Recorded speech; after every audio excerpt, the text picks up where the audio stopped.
चलिए आज की इस वीडियो में हम लोग इन सारे टॉपिक्स को कवर करेंगे, प्लस इसमें जो छोटे छोटे और टॉपिक्स बचे होंगे उसको भी इस वीडियो में कवर अप कर लेंगे पूरा। तो इक्विपोटेंशियल सरफेस को सबसे पहले जानते हैं। इक्विपोटेंशियल सरफेस क्या होता है? कोई भी सरफेस जिसके हर एक पॉइंट पे पोटेंशियल का वैल्यू क्या हो, सेम। हर पॉइंट पे, ईच पॉइंट पे पोटेंशियल का वैल्यू सेम हो, वो मेरा इक्विपोटेंशियल सरफेस होगा। तीन चीज के बारे में पढ़ना है यहाँ पे। ये मेरा क्या है? एक पॉइंट चार्ज है। पॉइंट चार्ज के कारण इक्विपोटेंशियल सरफेस हमेशा स्फेरिकल होता है। पॉइंट चार्ज के कारण इक्विपोटेंशियल सरफेस कैसा होगा? स्फेरिकल होगा। प्लेन शीट अगर है तो उसके कारण जो इक्विपोटेंशियल सरफेस होगा वो भी मेरा एक प्लेन शीट ही होगा। और अगर मेरे पास कोई एक लाइन चार्ज है, क्या है? Line charge. तो लाइन चार्ज के कारण जो इक्विपोटेंशियल सरफेस होगा वो सिलिंड्रिकल शेप का होगा। क्या क्या बोल दिए? Point charge. पॉइंट चार्ज के कारण कैसा? स्फेरिकल शेप होगा। लिख लो, पॉइंट चार्ज के कारण स्फेरिकल। प्लेन शीट के कारण कैसा इक्विपोटेंशियल सरफेस होगा? तो प्लेन शीट के कारण प्लेन शीट ही होगा। और लाइन चार्ज के कारण, किसके कारण? Line charge. लाइन चार्ज के कारण कैसा होगा? सिलिंड्रिकल होगा। ये तीनों को कॉपी में नोट कर लीजिए। तो यही था आपका इक्विपोटेंशियल सरफेस। अच्छा, एक चीज और, अगर हम लोग कोई भी, मेरे पास एक चार्ज पार्टिकल है, क्या है? चार्ज है। उस चार्ज को अगर हम इक्विपोटेंशियल सरफेस में मूव कराते हैं, क्या कराते हैं? मेरे पास कोई एक चार्ज है, उस चार्ज को हमने क्या किया? एक इक्विपोटेंशियल सरफेस में मूव कर। ये मेरे पास एक इक्विपोटेंशियल सरफेस है, ए से लेके बी तक। इस इक्विपोटेंशियल सरफेस में क्या किया? एक चार्ज को मूव किए। तो याद करो, पिछले वीडियो में फॉर्मूला हम लोग जाने थे कि अगर मूविंग चार्ज के कारण वर्क डन निकालना हो तो वो क्या हो जाता है? Q delta we. अगर मूविंग चार्ज के कारण वर्क डन निकालना हो तो क्या हो जाता है? क्यू डेल्टा वी हो जाता है। तो यहाँ पे अगर यहाँ पे वर्क डन निकालेंगे और वही मेरा वर्क डन पोटेंशियल एनर्जी के भी बराबर होगा, तो क्यू डेल्टा वी। चार्ज को मूव करा रहे हैं इक्विपोटेंशियल सरफेस पे। डेल्टा वी क्या है? मेरा पोटेंशियल है। यहाँ वेलोसिटी मत समझना, डेल्टा वी क्या है? पोटेंशियल डिफरेंस है। तो यहाँ पे इक्विपोटेंशियल सरफेस है, तो अगर इक्विपोटेंशियल सरफेस है तो हर पॉइंट पे जो इक्विपोटेंशियल डिफरेंस होगा वो भी क्या होगा? जीरो होगा। यानी कि जब हम VB माइनस VA करें तो Q इंटू जो पोटेंशियल डिफरेंस है वो क्या होगा? जीरो, क्योंकि इक्विपोटेंशियल सरफेस है। तो वर्क डन क्या हो गया? जीरो। यानी कि हमको यहाँ से ये चीज पता चल गया कि कोई भी अगर एक चार्ज पार्टिकल है उसको हम लोग इक्विपोटेंशियल सरफेस में मूव कराते हैं तो उसका नेट वर्क डन कितना होता है? जीरो होता है। अच्छा, यहाँ से एक इंपॉर्टेंट चीज हमको याद आया। ये मेरा क्या है? इलेक्ट्रिक फील्ड है, और ये मेरा क्या है? इलेक्ट्रिक पोटेंशियल है। ये मेरा है इलेक्ट्रिक फील्ड और ये क्या है? मेरा इलेक्ट्रिक पोटेंशियल। इस दोनों के बीच में आखिर क्या रिलेशन होता है? इलेक्ट्रिक फील्ड और इलेक्ट्रिक पोटेंशियल दोनों के बीच में क्या रिलेशन होता है? इस चीज को यहाँ पे थोड़ा सा समझिए। यहाँ पे बताते हैं। देखो, इलेक्ट्रिक फील्ड जो है पॉइंट चार्ज के कारण, पॉइंट चार्ज के कारण इलेक्ट्रिक फील्ड क्या होता है? Q by R square, Q by R square. और इलेक्ट्रिक पोटेंशियल क्या हो जाता है? इलेक्ट्रिक पोटेंशियल हो जाता है Q by R। यही होता है। इलेक्ट्रिक पॉइंट चार्ज के कारण इलेक्ट्रिक फील्ड इतना और इलेक्ट्रिक पोटेंशियल इतना। अब यहाँ पे V क्या है? मेरा Q by R। अच्छा, इस V जो है ये Q by R, अगर इसमें ऊपर और नीचे R से मल्टीप्लाई करते हैं, R से मल्टीप्लाई करें और R से डिवाइड करें, मतलब ऊपर नीचे दोनों जगह, तो यहाँ पे KQ रहेगा ये R इंटू R स्क्वायर, और ये R कहाँ रहेगा? बाहर में, इंटू R। ऐसे ये KQ by R स्क्वायर मेरा क्या है? Electric field. तो इलेक्ट्रिक पोटेंशियल और इलेक्ट्रिक फील्ड में क्या रिलेशन होता है? समझ में आया? V is equal to ER। तो यहाँ पे इलेक्ट्रिक फील्ड और इलेक्ट्रिक पोटेंशियल के बीच में क्या रिलेशन होता है? समझ में बात आ गई। अच्छा, एक चीज और, यहाँ पे तो जैसे इलेक्ट्रिक पोटेंशियल हुआ, अगर चेंज इन इलेक्ट्रिक पोटेंशियल के केस में अगर देखना हो वेक्टर फॉर्म में, तो वेक्टर फॉर्म का फॉर्मूला यहाँ लिख देते हैं। dV is equal to minus of vector E dot dr। dV is equal to minus vector E dot dr। अब यहाँ पे हम लोग को जैसे ये रिलेशन मिला कि पोटेंशियल जो है इलेक्ट्रिक पोटेंशियल ये किसके बराबर होता है? ER के। तो यहाँ से हमको एक चीज पता चला कि इलेक्ट्रिक फील्ड जो होगा वो किसके बराबर होगा? V अपॉन R के। V अपॉन R के बराबर होगा। उसी तरीके से अगर यहाँ पे ये जो E है, ठीक है, इसको अगर हम लोग ये डॉट प्रोडक्ट में है, वेक्टर में, ये किस में है? डॉट में है, तो यहाँ पे dV is equal to minus E dr cos theta. अगर इसको लिखते हैं डॉट प्रोडक्ट है तो cos थीटा में डालेंगे, और इस dr cos थीटा को क्या करेंगे? इधर भेज देंगे। तो हम इधर कर देते हैं dV by dr cos theta. इसके साथ माइनस साइन इधर आ जाएगा। तो एक आपको ये वाला फॉर्म याद रखना है, एक ये फॉर्म याद रखना है, और एक ये फॉर्म याद रखना है। इन तीनों जो फॉर्म है इसको कॉपी में नोट करके लिख लीजिएगा। और यहाँ पे ये जो मेरा फॉर्म है इसी को हम लोग पोटेंशियल ग्रेडियंट भी बोलते हैं। इस चीज को भी ध्यान में रखिएगा। चलिए, इक्विपोटेंशियल सरफेस हो गया। आप समझते हैं इलेक्ट्रिक डायपोल। इलेक्ट्रिक डायपोल क्या होता है कि दो इक्वल और अपोजिट चार्ज जो कि स्मॉल डिस्टेंस पे सेपरेटेड हो, उसी मतलब वो दो चार्ज और स्मॉल डिस्टेंस पे सेपरेटेड है, इस पूरे कॉम्बिनेशन को इलेक्ट्रिक डायपोल कहा जाता है। इक्वल एंड अपोजिट कहने का मतलब है कि चार्ज का मैग्नीट्यूड तो बराबर रहेगा लेकिन उनके नेचर अपोजिट रहेंगे, यानी कि अगर एक प्लस 10 कूलम का चार्ज है तो एक माइनस 10 कूलम का चार्ज हो सकता है। तो एक चार्ज हो गया प्लस क्यू, एक हो गया माइनस क्यू, और जो लाइन दोनों चार्ज को ज्वाइन करता है इसको हम लोग बोलते हैं एक्सिस ऑफ डाइपोल। इसको क्या बोलते हैं? Axis of dipole. The line joining the two charges is known as axis of dipole. और इस डाइपोल का एक यहाँ बीच में जो एकदम मिडिल में जो पॉइंट होता है, इस पॉइंट को हम लोग बोलते हैं सेंटर ऑफ डाइपोल। इसको क्या बोला जाता है? Centre of dipole. Centre of dipole. अब यहाँ पे एक चीज समझिएगा ध्यान से, किसी भी डाइपोल में अगर हमको लेंथ मेजर करना है, किसी भी डाइपोल में कैसा भी लेंथ को मेजर करना है तो हमेशा उसका ओरिजिन कहाँ से होगा? सेंटर से होगा। इस चीज को ध्यान रखिएगा। और एक चीज और, किसी भी डाइपोल को हम लोग एक फिजिकल क्वांटिटी के द्वारा डिनोट किया जाता है और उस फिजिकल क्वांटिटी को ही बोला जाता है डाइपोल मोमेंट। और इलेक्ट्रिक डाइपोल मोमेंट को हम लोग P से डिनोट करते हैं, वेक्टर P से डिनोट करते हैं। वेक्टर P का फॉर्मूला होता है Q इंटू वेक्टर D। ये मेरा क्या हो गया? Electric dipole moment. इसका ऐसा यूनिट क्या हो जाएगा? इसका ऐसा यूनिट हो जाएगा कूलम मीटर। क्या हो जाएगा? Coulomb metre. एक चीज और ध्यान रखिएगा इसमें कि जो भी मेरा इलेक्ट्रिक डाइपोल मोमेंट है, ये जो इलेक्ट्रिक डाइपोल मोमेंट है, P क्या है? इलेक्ट्रिक डाइपोल मोमेंट है। इस इलेक्ट्रिक डाइपोल मोमेंट का जो डायरेक्शन होगा वो हमेशा माइनस क्यू चार्ज से प्लस क्यू चार्ज की तरफ। यानी कि अगर इस डाइपोल में हम लोग को इलेक्ट्रिक डाइपोल मोमेंट को दिखाना है तो उसका डायरेक्शन कैसा होगा? इस डायरेक्शन में P वेक्टर, यानी माइनस क्यू से प्लस क्यू। यहाँ तो हम लिख देते हैं इसका डायरेक्शन कहाँ से कहाँ होगा? तो minus Q two plus Q, minus Q से प्लस क्यू की तरफ डायरेक्शन होगा। एक चीज और समझ लीजिए, मान लो मेरे पास एक इक्विलेटरल ट्रायंगल है। क्या है? इक्विलेटरल ट्रायंगल है। इसके तीनों पॉइंट पे मेरा क्यू अमाउंट का चार्ज है। तीनों पॉइंट पे क्या? क्यू अमाउंट का चार्ज है और डिस्टेंस जो है वो तो सेम ही रहेगा। अब हमको बोला गया कि इस पे नेट इलेक्ट्रिक डाइपोल मोमेंट क्या होगा? नेट इलेक्ट्रिक डाइपोल मोमेंट क्या होगा? तो P नेट इस पे ध्यान रखिएगा √3QD के बराबर होता है। कैसे होता है? तो यहाँ पे ये जो लाइन है इसको आगे एक्सटेंड कीजिए, इसको आगे एक्सटेंड कीजिए, यहाँ पे 60 डिग्री का एंगल बनाएगा, ये 60 तो ये 60 डिग्री का एंगल बनाएगा। दो वेक्टर बीच का एंगल पता है, रिजल्टेंट निकाल लीजिएगा, इतना आ जाएगा आपका वैल्यू। तो ये सारी चीजें यहाँ पे थोड़ा बहुत ध्यान रखना है। इलेक्ट्रिक डाइपोल का भी बात खत्म हो गया। चलिए अब जान लेते हैं इलेक्ट्रिक फ्लक्स क्या होता है। इलेक्ट्रिक फ्लक्स जो है इलेक्ट्रिक फील्ड और एरिया वेक्टर का जो डॉट प्रोडक्ट होता है उसी को इलेक्ट्रिक फ्लक्स बोलते हैं। इलेक्ट्रिक फ्लक्स को हम लोग फाई से डिनोट किया जाता है। तो इलेक्ट्रिक फ्लक्स होता क्या है?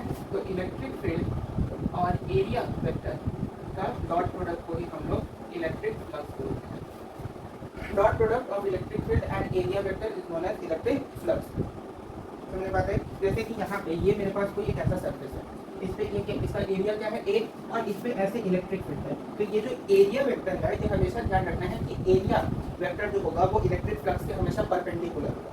ये जो मेरा इलेक्ट्रिक फील्ड है, जैसे यहाँ पे तुम देखो, इसको तुम ऐसे समझो ना कि जैसे यहाँ पे ये मेरा क्या है? इलेक्ट्रिक फील्ड है। मेरा ये जो मार्कर है इसको समझो इलेक्ट्रिक फील्ड है, ठीक है? तो इलेक्ट्रिक फील्ड कैसे है? ऐसे है। और ऐसे मेरा क्या रखा हुआ है? जैसे यहाँ पे ये मेरा इलेक्ट्रिक फील्ड है और ऐसे मेरा एरिया वेक्टर रखा हुआ है। तो ये जो एरिया वेक्टर है ये इलेक्ट्रिक फील्ड के क्या है? परपेंडिकुलर है।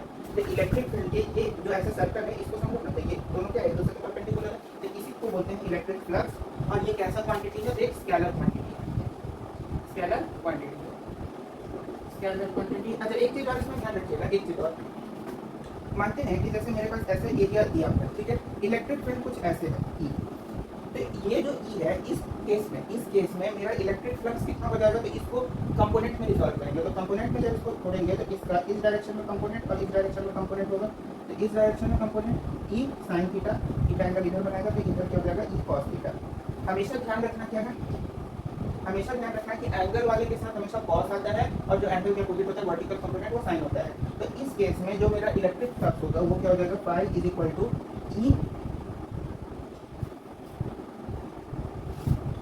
A cos theta. और इसीलिए वेक्टर प्रोडक्ट क्यों बोला, इसीलिए यहाँ पे डॉट प्रोडक्ट क्यों बोला गया? यहाँ पे electric flux co dot product बोला, यानी dot product of electric field and area vector. मैंने लिख ही देगा, ये क्या है मेरा? Area vector. फिजिक्स में एरिया को हम लोग वेक्टर क्वांटिटी देते हैं। तो डॉट प्रोडक्ट क्यों है? तो यहाँ से पता चल रहा होगा डॉट प्रोडक्ट क्यों है मेरा वेक्टर। अच्छा तो ये तो मेरा हो गया इलेक्ट्रिक फ्लक्स का बात। और ये हो गया एक स्केलर क्वांटिटी। इसका ऐसा यूनिट क्या हो जाएगा? इसका ऐसा यूनिट होगा इलेक्ट्रिक फील्ड है न्यूटन मीटर स्क्वायर और एरिया वेक्टर है न्यूटन मीटर स्क्वायर पर कूलम। यहाँ पे इसका ऐसा यूनिट हो जाएगा, ऐसा यूनिट हो जाएगा न्यूटन मीटर स्क्वायर पर कूलम। समझ में बात आई? या फिर वोल्ट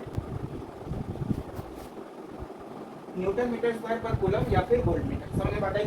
अच्छा, यहीं से हम लोग को इसका एक और चीज पता चल जाएगा, डायमेंशनल फार्मूला। तो डायमेंशनल फार्मूला याद भी रख सकते हैं या निकालना है तो निकाल भी सकते हैं। हालांकि हम तो बोलेंगे कि डायमेंशनल फार्मूला याद ही रखिए तो ज़्यादा अच्छा है, एग्जाम में कैलकुलेशन नहीं करना पड़ेगा। इसका डायमेंशनल फार्मूला हालांकि होता है ml³ t - p a inverse. इसका डायमेंशनल फार्मूला इलेक्ट्रिक फ्लक्स का होता है ml³ t inverse - p a inverse -1।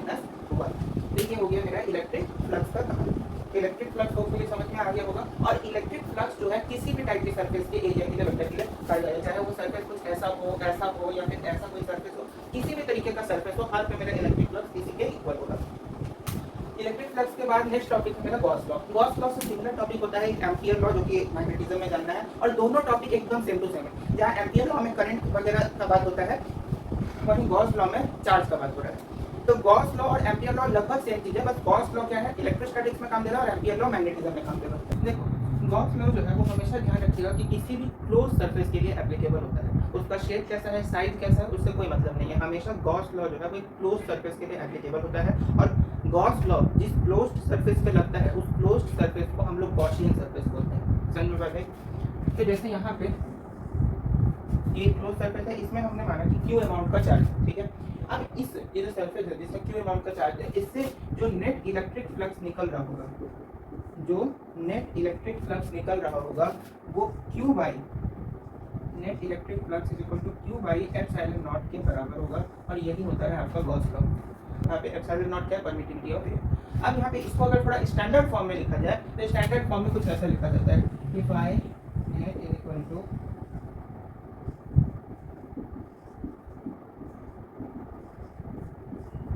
ये थोड़ा गॉस लॉ का और स्टैंडर्ड फॉर्म हो गया। और इसको हम लोग प्रोनाउंसिएट कैसे करेंगे, तो देखिए surface integral of electric field over any closed surface. तो क्लोज्ड सरफेस है तो उसका कुछ एरिया होगा, तो उस एरिया को dA से डिनोट किया गया है। तो सरफेस इंटीग्रेशन या surface integral of electric field over a closed surface, और उस क्लोज्ड सरफेस को क्या बोलेंगे, Gaussian surface, is equal to Q by epsilon naught, is equal to Q by epsilon naught.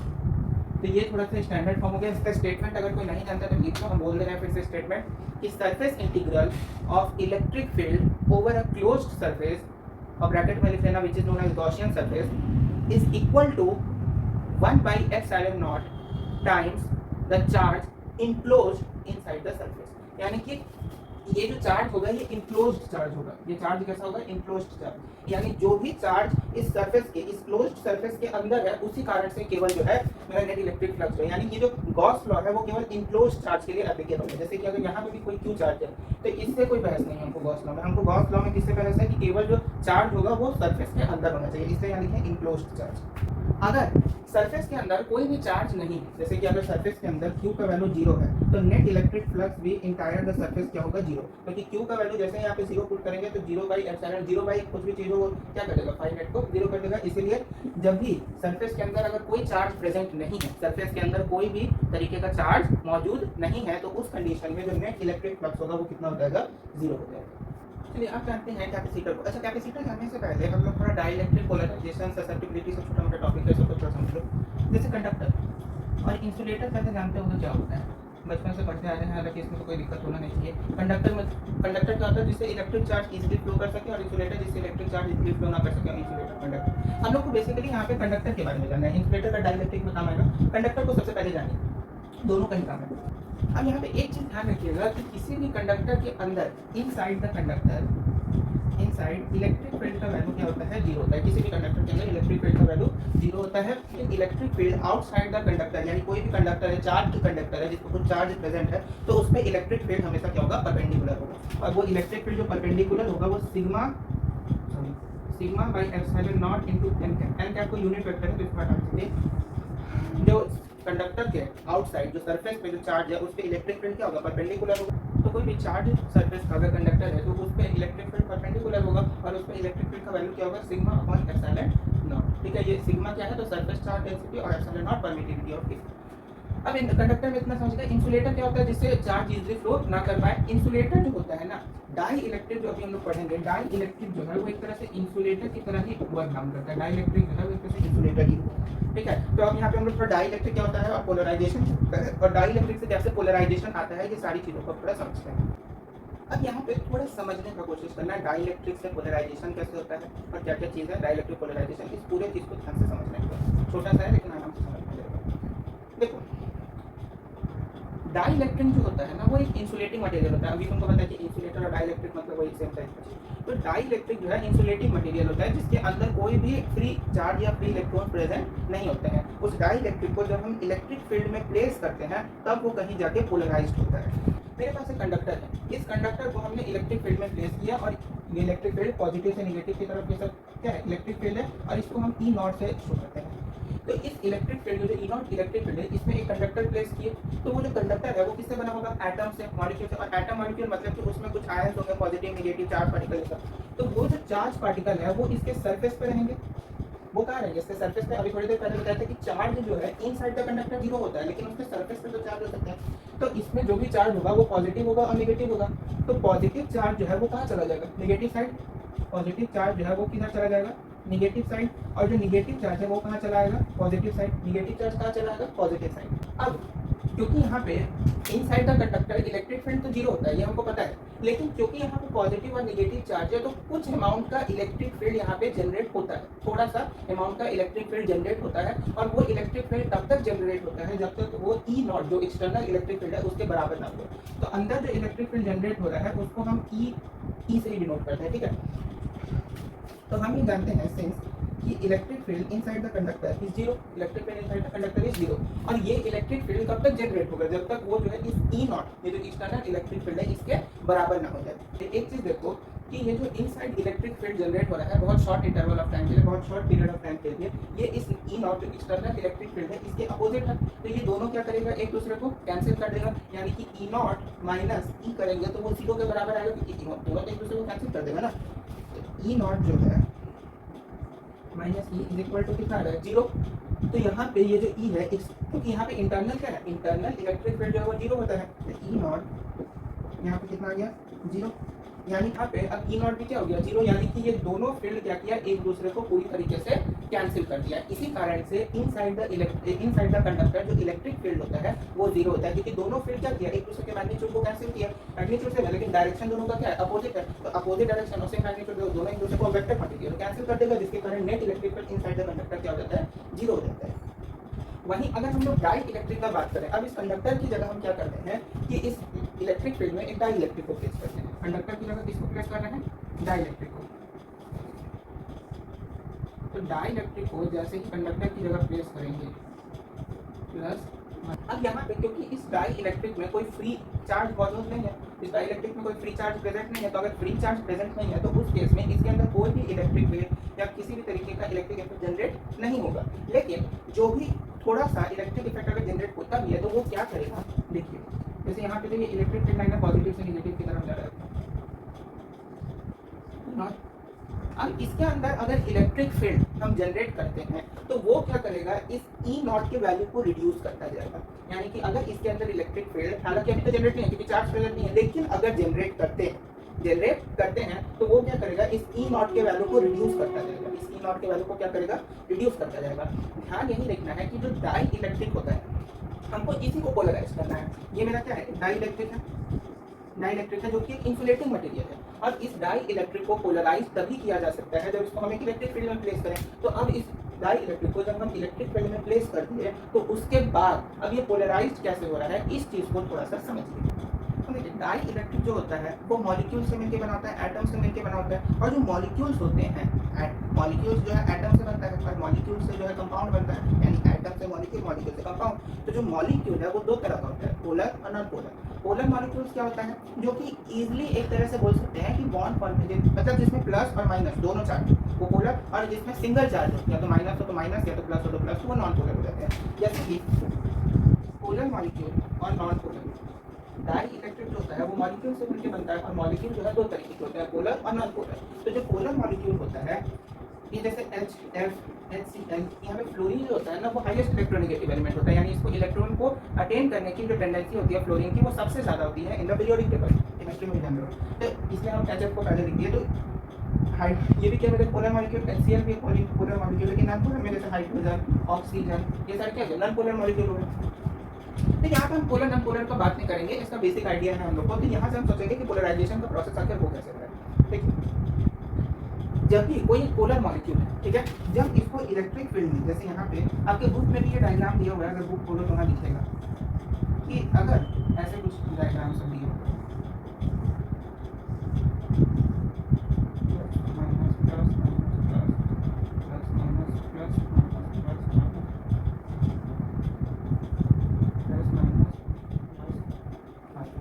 तो जब इलेक्ट्रिक, जब पोलर मॉलिक्यूल्स, ये सारे के सारे क्या पोलर मॉलिक्यूल्स हैं, प्लस और माइनस चार्ज स्मॉल डिस्टेंस पे सेपरेटेड है तो पोलर मॉलिक्यूल है। और जब दो इक्वल एंड अपोजिट चार्ज जो है स्मॉल डिस्टेंस पे सेपरेटेड होता है तो उस समय उसका इलेक्ट्रिक डायपोल होता है। तो जब इलेक्ट्रिक फील्ड में प्लेस नहीं है तो इस केस में इसका इलेक्ट्रिक डायपोल मोमेंट क्या होगा। इलेक्ट्रिक डायपोल को याद करो फिजिकल क्वांटिटी से डिनोट करते हैं, जिसको इलेक्ट्रिक डायपोल मोमेंट कहते हैं। तो जब ये इलेक्ट्रिक फील्ड में प्लेस नहीं है तो इसका इलेक्ट्रिक डायपोल मोमेंट क्या होगा, जीरो होगा। तो इलेक्ट्रिक डायपोल मोमेंट इस कंडीशन में इसका क्या है, जीरो है।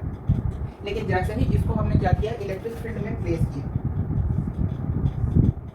इसको क्या किया, किसी इलेक्ट्रिक फील्ड में अगर प्लेस कर दिए तो इलेक्ट्रिक फील्ड में इसको प्लेस करने के बाद क्या होगा कि जितना भी ये जो ऐसे जितना दिख रहा है ना इस टाइप का मॉलिक्यूल, ये नेट डाइपोल मोमेंट जो है कुछ ना कुछ तो एक्सपीरियंस करेगा और टॉर्क एक्सपीरियंस करेगा। क्या एक्सपीरियंस करेगा, रोटेशनल मोशन, टॉर्क। जो टॉर्क एक्सपीरियंस करेगा, देखो अब पहले तो इलेक्ट्रिक डाइपोल जो है इधर उधर कुछ ऐसे है, कुछ ऐसे है, कुछ ऐसे है, कुछ ऐसे, मतलब इधर उधर है। लेकिन जब इसको हम इलेक्ट्रिक फील्ड में डालेंगे तो क्या होगा कि जितना भी पॉजिटिव चार्ज सब है वो निगेटिव की तरफ जाएगा और जितना भी निगेटिव चार्ज है वो सब किधर आने लगेगा, पॉजिटिव की तरफ। जितना भी निगेटिव चार्ज है वो किधर आने लगेगा, पॉजिटिव की तरफ। तो यहाँ पे जैसे ये देखो, अब यहाँ पे ये इसी वाले मॉलिक्यूल को उठाते हैं, तो ये वाला जो सॉरी इस मॉलिक्यूल बोल रहा है, ये वाला जो पोलर है इसको अगर हम इलेक्ट्रिक फील्ड में डालें तो ये पॉजिटिव चार्ज इसका कहाँ है, ऊपर, निगेटिव चार्ज कहाँ है, नीचे। तो ये जो है ऐसे थोड़ा सा रोटेट करेगा। जब इलेक्ट्रिक फील्ड में जाएगा तो निगेटिव चार्ज जो है वो इस पॉजिटिव की तरफ आने का कोशिश करेगा और ये पॉजिटिव चार्ज जो है इस निगेटिव की तरफ जाने का कोशिश करेगा। तो ये जो है ऐसे थोड़ा रोटेट होगा और रोटेट होगा यानी कि टॉर्क एक्सपीरियंस करेगा।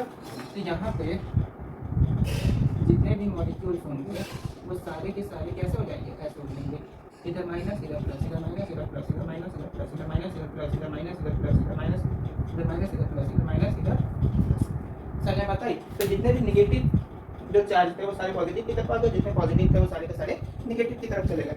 और नॉन पोलर जो है ना वो पोलर की तरफ बिहेव करने लगता है। जैसे पोलर मॉलिक्यूल में तो क्या हुआ कि पोलर मॉलिक्यूल में पहले इधर उधर सब बिखरा हुआ था, जैसे इलेक्ट्रिक फील्ड में डाले तो सिस्टमैटिक आ गया। लेकिन बस नॉन पोलर मॉलिक्यूल में क्या होता है कि जो नॉन पोलर क्या है कि एक ही में पॉजिटिव एक ही में नेगेटिव, तो जो नॉन पोलर चार्ज होते हैं वो उनको जब इलेक्ट्रिक फील्ड में डाला जाता है तो वो पोलर मॉलिक्यूल की तरह बिहेव करने लगते हैं। तो जैसे नॉन पोलर में पहले तो कुछ ऐसे था, plus minus plus minus plus minus plus minus, पहले कुछ ऐसे था। अब इसको जब हमने क्या किया, इलेक्ट्रिक फील्ड में डाला, ठीक है, इसको क्या किया, इलेक्ट्रिक फील्ड में डाले तो उस कंडीशन में क्या हो गया, इसको हमने क्या किया, इलेक्ट्रिक फील्ड में डाला।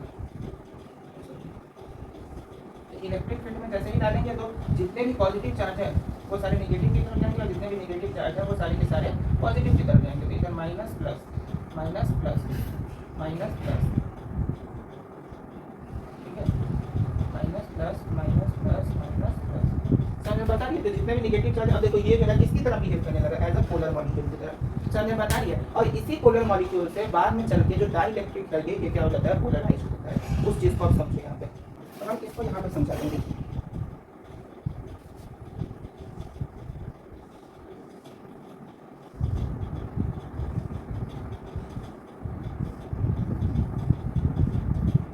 तो जब इस पोलर मॉलिक्यूल का ये जो स्ट्रक्चर है इसको यहाँ पे रखते हैं, पहले इसको बना देते हैं क्या,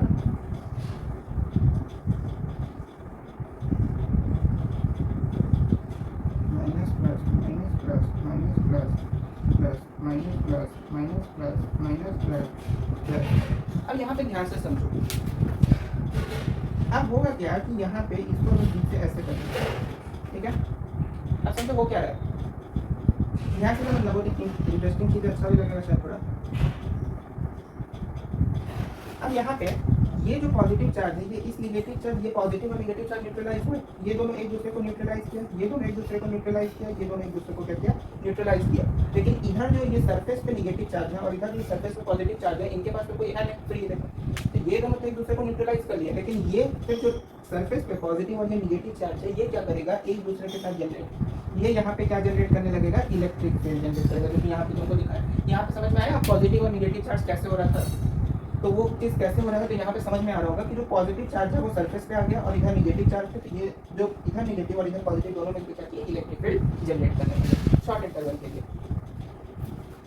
इतना बात समझ में आया। डाइलेक्ट्रिक पोलराइजेशन क्या है। अब यहाँ पे पोलराइजेशन मतलब सिंपल यही होता है कि जो भी हम डाइपोल मोमेंट देंगे, जैसे इस कंडीशन में यहाँ पे जो नेट डाइपोल मोमेंट है वो कितना है, 0, लेकिन जब इसको हम इसमें डालें, किसमें, इलेक्ट्रिक फील्ड में, तब तो ये कुछ डाइपोल मोमेंट इसमें रहा होगा, उस समय क्या एक्सपीरियंस किया, टॉर्क। और जब नॉन पोलर को भी हम रखे इलेक्ट्रिक फील्ड के अंदर, तो उसमें भी नेट डाइपोल मोमेंट 0, लेकिन जब उसको इलेक्ट्रिक फील्ड में रखे तो डाइपोल मोमेंट 0 नहीं था, कुछ ना कुछ डाइपोल मोमेंट था। तो इसमें भी कुछ डाइपोल मोमेंट था, इसमें भी कुछ डाइपोल मोमेंट था, तो वो डाइपोल मोमेंट क्या था, अब यहाँ से समझो। अब मानते हैं कि ये जो इलेक्ट्रिक फील्ड जनरेट हुआ इस प्लेट के कारण, ये पॉजिटिव और निगेटिव प्लेट के कारण जो इलेक्ट्रिक फील्ड जनरेट हुआ उसको बोल दिए E0, एक्सटर्नल इलेक्ट्रिक फील्ड। और इस निगेटिव और पॉजिटिव इंटीरियर चार्ज के कारण जो इलेक्ट्रिक फील्ड जनरेट हुआ उसको बोल दिए EP। तो जो नेट इलेक्ट्रिक फील्ड आया, नेट इलेक्ट्रिक फील्ड कितना है, E0 minus EP। Net electric field कितना आ गया, E0 माइनस EP। और डाइपोल पोलराइजेशन का मतलब होता है dipole moment per unit volume. जैसे कि डेंसिटी में होता था ना कि mass by volume, mass per unit volume को डेंसिटी बोलते थे, उसी तरीके से समझ आइए कि डाइपोल मोमेंट यानी हर वॉल्यूम में जितना डाइपोल मोमेंट है वही मेरा क्या होता है, पोलराइजेशन होता है। मतलब सिंपल ये समझो ना कि इन सारे कंडीशन में कुछ ना कुछ डाइपोल मोमेंट इंड्यूस हुआ। जैसे कि इसमें पहले डाइपोल मोमेंट क्या था, 0, पहले डाइपोल मोमेंट 0 था। जब इसको इलेक्ट्रिक फील्ड में, पोलर मॉलिक्यूल की बात करें, पोलर को जब इलेक्ट्रिक फील्ड में नहीं डाला गया तो डाइपोल मोमेंट 0।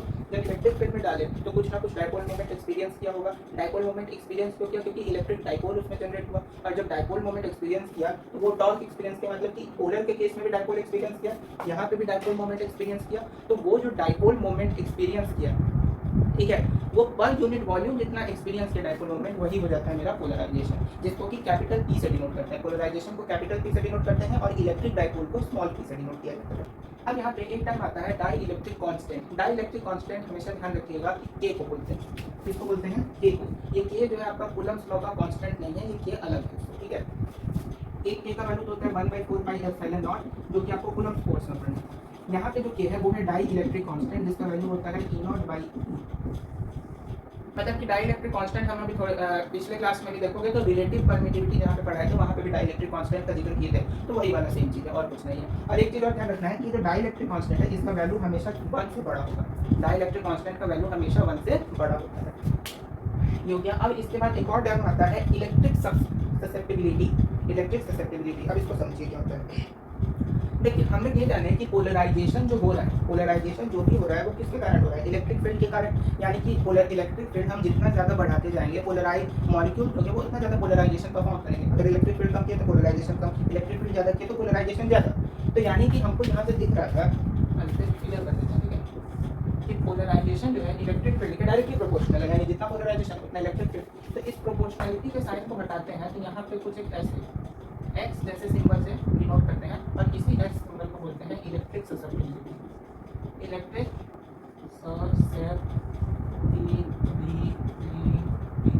इलेक्ट्रिक ससेप्टिबिलिटी जो कि एक डायमेंशनलेस कांस्टेंट होता है, ठीक है।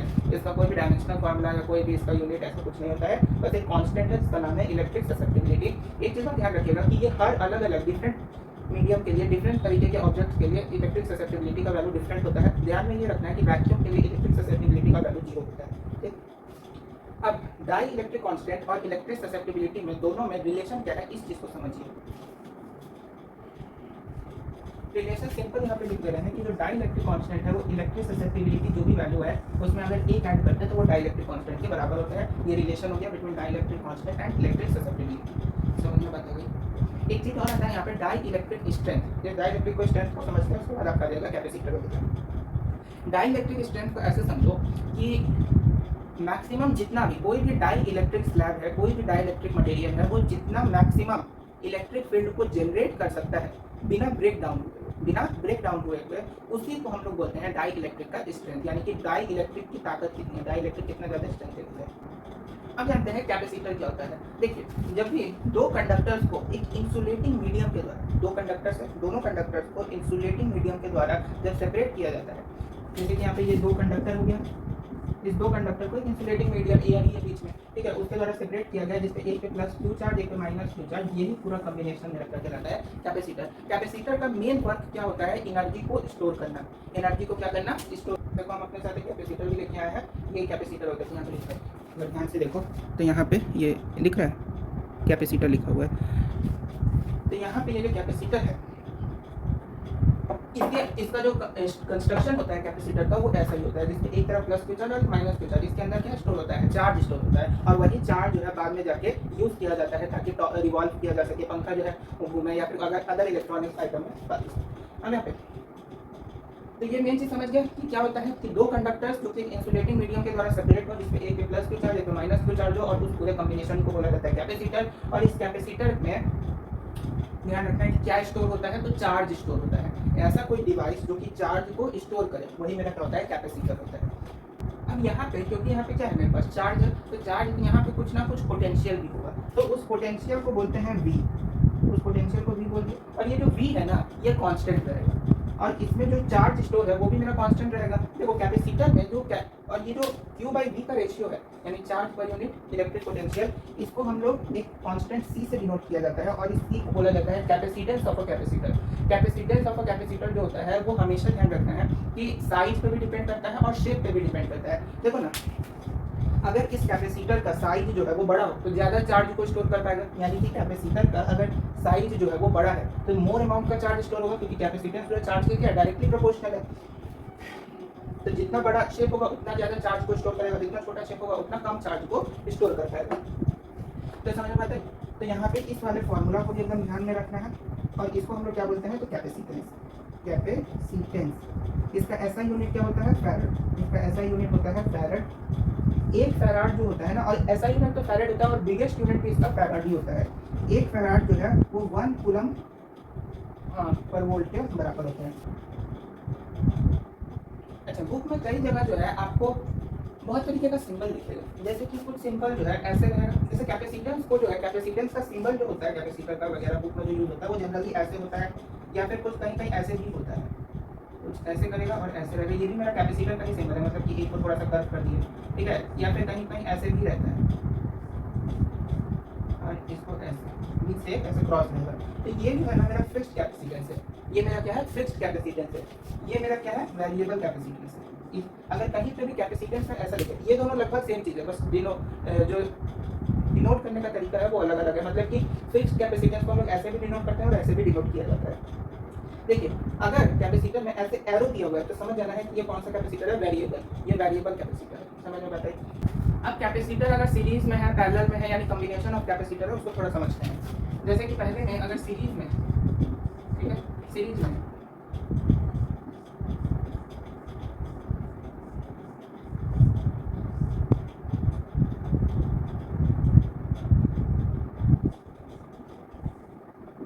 V वोल्ट का बैटरी है, C1 है, C2 है और C3, ठीक है।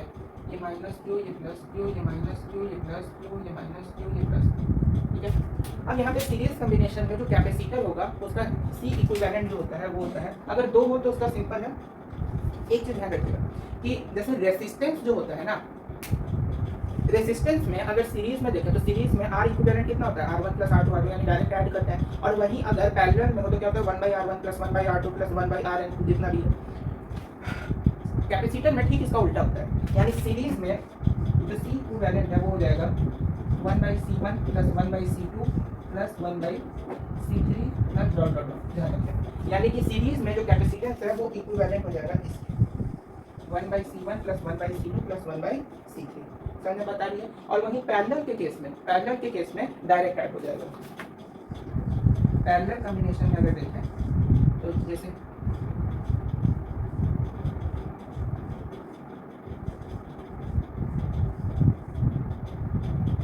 C1 C2 C3 ये पैरेलल ही है।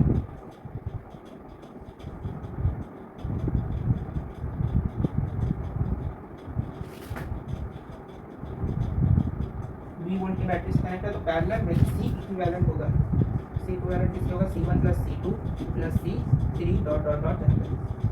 तो ध्यान में क्या रखना है कि पैरेलल कॉम्बिनेशन में कैपेसिटर में पैरेलल कॉम्बिनेशन में डायरेक्ट ऐड करते हैं, सीरीज कॉम्बिनेशन में रेसिप्रोकल करते हैं। एक चीज और ध्यान दीजिएगा कि सीरीज कॉम्बिनेशन में हमेशा ध्यान रखना है कि सीरीज कॉम्बिनेशन में अमाउंट ऑफ चार्ज जो होता है ना वो सेम होता है। अमाउंट ऑफ चार्ज जो होता है सीरीज कॉम्बिनेशन में ये सेम होता है। मतलब कि सीरीज में सेम अमाउंट में चार्ज होता है, यानी अमाउंट ऑफ चार्ज सेम होता है, पोटेंशियल डिफरेंस अलग होता है, और पैरेलल में पोटेंशियल डिफरेंस सेम होता है लेकिन अमाउंट ऑफ चार्ज जो है वो अलग अलग हो सकता है। जैसे रेसिस्टेंस में कैसे होता था, रेसिस्टेंस में सीरीज कॉम्बिनेशन में वोल्टेज अलग होगा लेकिन करंट सेम होगा, और पैरेलल में रेसिस्टेंस में पैरेलल में क्या होता है कि वोल्टेज सेम होगा लेकिन करंट अलग होगा। वैसा ही चीज़ है कि सीरीज में अमाउंट ऑफ चार्ज सेम रहेगा लेकिन पोटेंशियल अलग रहेगा, और पैरेलल में पोटेंशियल सेम रहेगा लेकिन अमाउंट ऑफ चार्ज अलग अलग होगा। चलिए अब देखते हैं energy stored in a capacitor. ये इंपॉर्टेंट टॉपिक है और एकदम ध्यान में रखिएगा। Energy stored in a capacitor, ये सबसे पहले एक टर्म आता है यहाँ पे एनर्जी डेंसिटी। क्या बोले, एनर्जी डेंसिटी। एनर्जी डेंसिटी आखिर होता क्या है, देखिए एनर्जी डेंसिटी का मतलब ये होता है, जैसे डेंसिटी क्या होता है, मास पर यूनिट वॉल्यूम, उसी तरह से एनर्जी डेंसिटी क्या हो गया, energy store per unit volume, यानी हर पर यूनिट वॉल्यूम में जितना एनर्जी स्टोर है किसी भी कैपेसिटर में जो है, कैपेसिटर क्या थ्री डी चीज़ है तो उसमें वॉल्यूम होगा, और उस पर यूनिट यानी हर एक एक जगह वॉल्यूम में जितना एनर्जी स्टोर है वही मेरा क्या हो गया, एनर्जी डेंसिटी हो गया। तो इस एनर्जी डेंसिटी को ना हम लोग स्मॉल यू से डिनोट करते हैं, जो कि half epsilon naught E square के बराबर होता है, ई स्क्वायर। तो इस वाले फार्मूला को थोड़ा सा ध्यान में रखना, फार्मूला होता है u equal to half epsilon naught E square. अब एक चीज़ जानिए कि अभी हमने देखा सीरीज कॉम्बिनेशन और पैरेलल कॉम्बिनेशन। तो कैपेसिटर में एक देखे हम लोग सीरीज कॉम्बिनेशन और एक देखे हम पैरेलल, ठीक है। सीरीज कॉम्बिनेशन में हमने क्या देखी कि जो चार्ज होता है Q, ये क्या होता है, सेम होता है, और वहीं पैरेलल में हमने देखा कि जो पोटेंशियल होता है वो सेम होता है। तो सीरीज में हमेशा ध्यान रखिएगा, कैपेसिटर में सीरीज में क्या सेम होता है, चार्ज, और पैरेलल में क्या सेम होता है, वोल्टेज। तो सीरीज में अगर चार्ज सेम होता है तो इस केस में जो एनर्जी स्टोर होगा उसका फार्मूला हो गया Q²/2C। इसका फार्मूला हो गया Q²/2C, और ये वाला इंपॉर्टेंट फार्मूला है, इसको ध्यान से रखिएगा कि सीरीज कैपेसिटर में जब भी चार्ज सेम हो, मतलब क्या है कि सीरीज कॉम्बिनेशन और सीरीज में एनर्जी स्टोर का फार्मूला क्या होता है, Q²/2C। उसी तरीके से पैरेलल में जब इलेक्ट्रिक पोटेंशियल सेम होता है, पैरेलल में क्या होता है, इलेक्ट्रिक पोटेंशियल, तो इस केस में एनर्जी स्टोर का फार्मूला होता है हाफ CV²। तो इस फार्मूला, इन दोनों फार्मूला को याद रखिएगा, और हो सके तो इस पर भी थोड़ा ध्यान दे दीजिएगा। हाँ, इस पर ध्यान दो या ना दो, इस दोनों पे एकदम ध्यान दे दीजिएगा, ठीक है।